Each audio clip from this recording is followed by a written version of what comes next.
Hi, I'm Isobel Linsell, Aviation Security Analyst for Osprey Flight Solutions, and I'll be delivering this week's update. Beginning with the COVID-19 pandemic, this week we've seen the easing of travel restrictions in several Latin American countries, including Colombia and Bolivia, with further countries planning to relax restrictions over the coming weeks, such as Guatemala and Venezuela.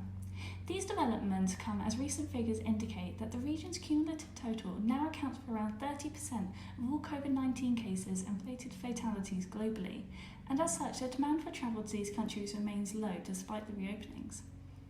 Meanwhile, in Singapore, the government has recently announced plans to replace its quarantine requirement with new PCR testing facilities for inbound passengers from countries which are deemed as posing the lowest risk. This decision has received praise as PCR testing has been judged to have less of a negative impact on passenger demand, whereas lengthy mandatory isolation is often seen as a de facto barrier to entry. In a further development this week, the Taiwanese Ministry of Education announced that university students from mainland China will soon be permitted to return to the territory to resume their studies, ending a 6-month ban on the travel from the People's Republic of China to prevent the spread of COVID-19. This decision has also been seen as significant given the current heightened tensions between mainland China and Taiwan. From a conflict zone overflight perspective, we have continued to monitor several areas of concerning activity over the past week. We have continued to see heightened tensions along Israel's borders with Lebanon and Syria, which includes further suspected Israel Defense Forces airstrikes into Syria, targeting Assad regime military sites linked to Iran, most recently on the 2nd of September and 31st of August. In response to both sets of airstrikes, the Assad regime military reportedly activated its conventional SAM systems. Also concerning Israel, following a recent round of armed clashes, a ceasefire agreement between Israel and Gaza-based Palestinian armed groups has reportedly been reached. As such, tensions between Palestinian armed groups and the IDF along the Israeli-Gaza border have de-escalated, and the ceasefire is holding as of 3rd of September.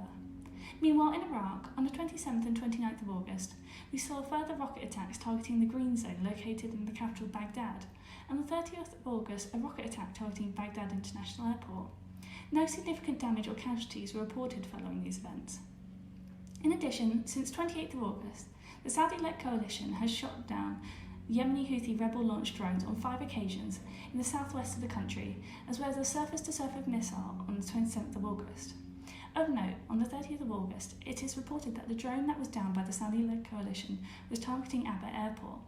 We will continue to monitor the situations in these countries and issue updates in the form of alerts. This week, we have also issued 2 alerts concerning forged travel documents in Greece and Cyprus.